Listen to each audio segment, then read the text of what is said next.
What up, it's Dane here. In this video I'm going to tell you a real secret truth, and probably something you haven't ever heard before. It's stop training like these people, right? So what are these people? These people are people that take steroids. Now, quick disclaimer, I do not have anything against anyone who takes steroids. I know many people that do, and that's absolutely fine. But here's the deal. Please do not train if you're natural like someone that's taking steroids. Step number one, stop following a bro split. Do not do one muscle group per day. It's not going to be optimal for muscle growth. Right, some people, 1% of the population that have massively good genetics, they are genetic freaks. They will get muscle growth picking up chairs or pencil. They will get muscle growth doing anything, right? Okay, that's an extreme example, but you get the point, right? So do a split that you do each muscle group at least twice a week. I see this again and again and again, right? Number two, stop doing isolation exercises at the start of your workout, every single workout. I'm not saying you can't, you certainly can, but every single workout, it doesn't make sense to me. Here's why. Compound exercises, number one, it's a more natural way to move your body. Number two, you put in more muscular force on more muscle groups, resulting in more muscle growth. So, for example, some guy that's doing bench pressing 140 for reps, compared to some guy that's doing tricep kickbacks, because number one, that's a shit exercise with a bad resistance curve. You can't lift a lot of weight with that either.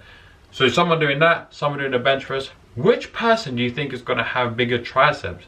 I'm saying the guy at a bench press, because he's putting more force on more muscle groups, getting more muscle growth, more bang for his buck. So that's that. Number three, I haven't even planned this, man. Like usual, I'm just running my mouth. Number three is probably time under tension, right?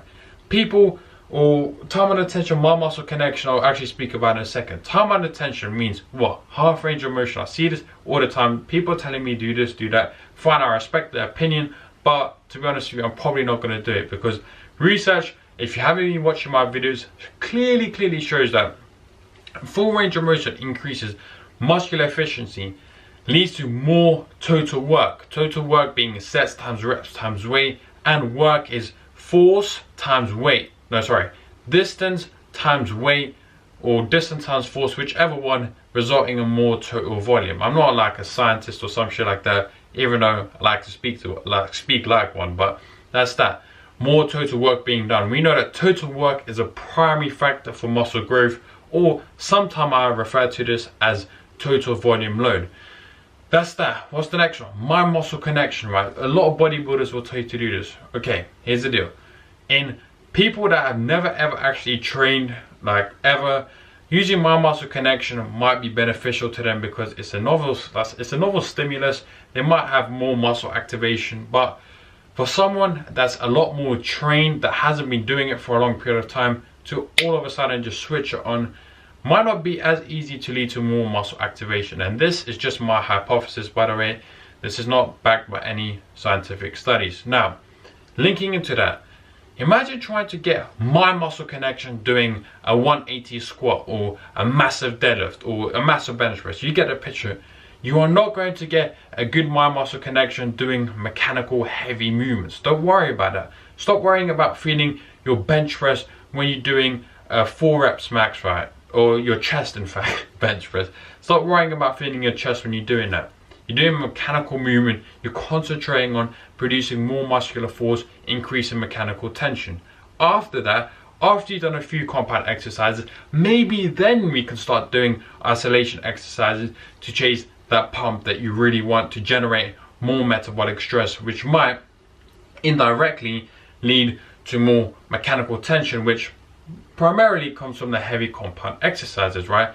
So that's going to increase muscle activation, increase motor unit recruitment from that metabolic stress, leading to more mechanical tension. So that's that.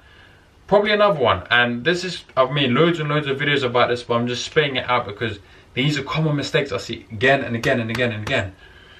You have to be sore to get muscle growth. And look, man, I need to do some cardio. I'm getting out of breath, but you don't need to be sore. You don't need to have muscle soreness after every workout to get muscle growth. I haven't been sore in so freaking long, man. Okay, I lied. I was sore the other day because I didn't train my upper chest for a while. But anyway, regardless of that, you don't need to be sore for a long period of time or after every single workout. Right, am I saying that you should never be sore? No, I'm not saying that entirely.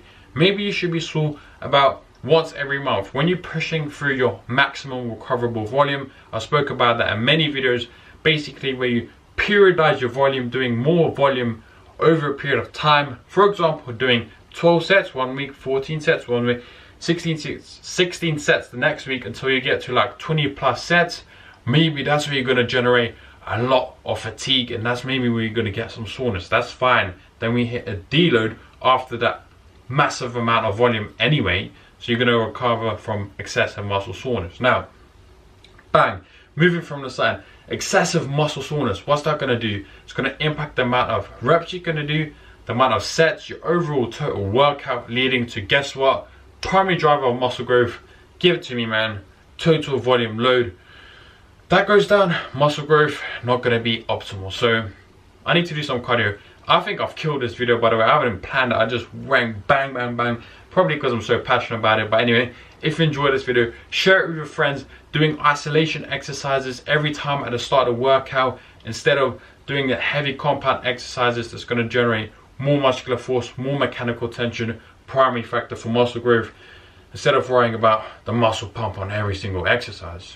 I'm not saying it shouldn't be there, but on every single exercise, no. That's it. Stay positive, stay surviving. We killed it. Let's get it. I'll see you in the next one.